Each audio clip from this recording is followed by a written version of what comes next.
নমস্কার, বাংলা রাজনীতিতে আপনাকে স্বাগত। বন্ধু, বাংলা রাজনীতিতে যা হয়নি সেরকম একটা অদ্ভুত ঘটনা দেখলাম আজকে। বিজয়ের আগে বিজয় মিছিল, ভোট গ্রহণ শেষ হওয়ার আগেই বিজয় মিছিল। এই দিদিমণির বাংলায় নতুন নতুন রাজনৈতিক প্রকরণ দেখছি আমরা। দিদিমণির মাথায় এগুলো আসে কোথা থেকে? দিদিমণির মাথায় এত বুদ্ধি কোথা থেকে আসে? কাজ না করে ভোট নেওয়ার জন্য যা যা ফন্দি ফিকির সমস্ত কিছু তারা করে নিয়েছে। আমি ক্ষমা চাইছি, ভুল বললাম, সমস্ত কিছু করেনি। উনি যতদিন আছেন ততদিন বাংলার রাজনীতিতে আমরা একের পর এক এরকম অদ্ভুত ঘটনার সাক্ষী হতে থাকব। ঘটনাটা ভেঙেই বলি। আজকে আলিপুরদুয়ার, কোচবিহার আর জলপাইগুড়ি তিনটি কেন্দ্রে ভোট ছিল, তিনটি লোকসভা আসনে ভোট ছিল।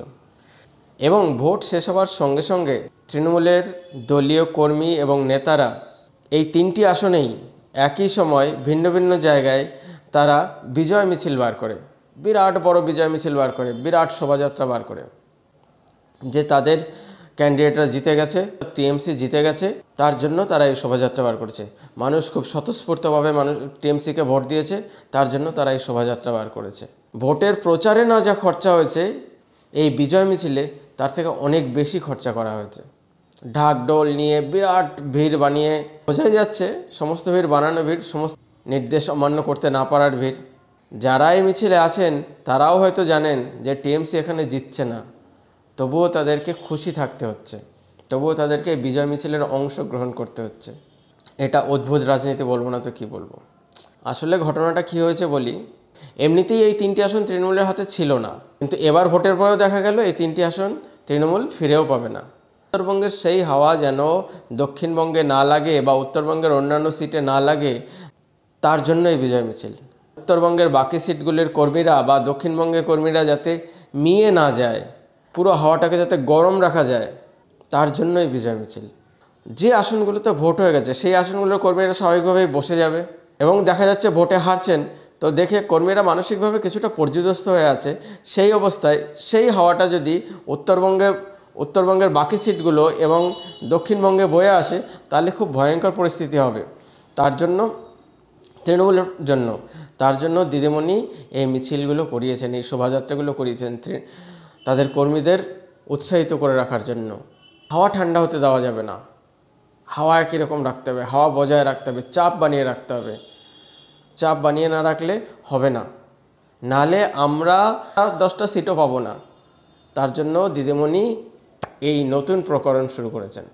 এই যে বিজয় মিছিল হয়েছে, অত্যধিক ভয়ের ফল, অত্যধিক ভয়ের জন্যই বিজয় মিছিল হয়েছে, যে হাত থেকে সমস্ত কিছু বেরিয়ে গেছে। অত্যধিক ইনসিকিউরিটির কারণে, অত্যধিক ভয়ের কারণে এই বিজয় মিছিল। দিদিকে বলবো, দিদি, বাংলার মানুষ কি এতই বোকা হয়ে গেছে যে কিছু বুঝতে পারছে না? দিদি, বাংলার মানুষ বুঝতে পারছে, সব কিছু বুঝতে পারছে, কিছু বলছে না, তারা ভোট দিচ্ছে। দেখুন না, আপনি সমস্ত বিজয় মিছিল করে দেখুন, যে কটা কেন্দ্রে ভোট হবে আপনি তো ঠিক করে নিয়েছেন সমস্তগুলোতে বিজয় মিছিল করবেন, মানে 42-এ 42। এরপরে আমরা 4 জুন দেখব আপনার ক্যান্ডিডেটরা কজন হাসি মুখে বেরায়। দিদি, এই বিজয় মিছিল যে স্বতঃস্ফূর্ত নয় সেটা আমরা সবাই বুঝি, সবাই জানি, এবং আপনার যে কর্মীরা তারাও জানে এই বিজয় মিছিল স্বতঃস্ফূর্ত নয়। এই বিজয় মিছিল ওপর থেকে করানো হচ্ছে, ওপর থেকে প্রেশার দেওয়া হচ্ছে যে বিজয় মিছিল করো, নাহলে কিছুই ধরে রাখতে পারবো না। আপনার প্রত্যেকটি চাল বঙ্গবাসী বুঝতে পারছে, আপনার প্রত্যেকটি চাল আপনার কর্মীরাও বুঝতে পারছে। আপনি বাংলাকে একবার হাসালেন, এই তীব্র দাবদাহে বাংলা যখন ম্রিয়মাণ হয়ে যাচ্ছে সেই সময় বাংলাকে হাসালেন। বাংলার সান্ধ্য অভিনেতা অভিনেত্রীদের তো আপনি সব নিয়ে গেছেন আপনার দলে, আপনি তাদেরকে টিকিট দিয়েছেন, তারা এখন ভোটে লড়ছে। মানুষের এন্টারটেনমেন্টের জন্য তো কিছু নেই সন্ধ্যার সময়, তো আপনি সেই আজকে সন্ধ্যার সময় মানুষের এন্টারটেনমেন্ট সম্পূর্ণ করলেন, মানুষকে হাসালেন, মানুষ একটু মন খুলে হাসলো। এই তীব্র দাবদাহে গাত্রজ্বালা করছে, এই দাবদাহের গাত্রজ্বালা নয়, আপনার কাজ দেখে মানুষ হাসছেও আবার গাত্রও জ্বালা করছে। দেখি না দিদি, 4 জুন আপনি কি অবস্থা থাকেন আর বাকি সবাই কেমন অবস্থা থাকে। তখন আবার ইভিএম মেশিনের দোষ হয়ে যাবে না তো, যে বিজেপি, অমিত শাহ, নরেন্দ্র মোদী ইভিএম মেশিনগুলো হ্যাক করে নিয়ে ভোট চুরি করে জিতে গেছে, ভোট চুরি করে ক্লিন সুইপ করে জিতে গেছে, নাহলে এরম হতে পারে না। এসব কথা বলবেন না তো, মনে তো হচ্ছে সেই সব কথাগুলো বলবেন। বন্ধুরা, ভিডিওটি কেমন লাগলো কমেন্টের মাধ্যমে জানাবেন, আর একটু উৎসাহ বর্ধনের জন্য লাইক করুন, শেয়ার করুন, সাবস্ক্রাইব করুন, সঙ্গে রাখুন, দেখতে থাকুন বাংলার রাজনীতি। ধন্যবাদ।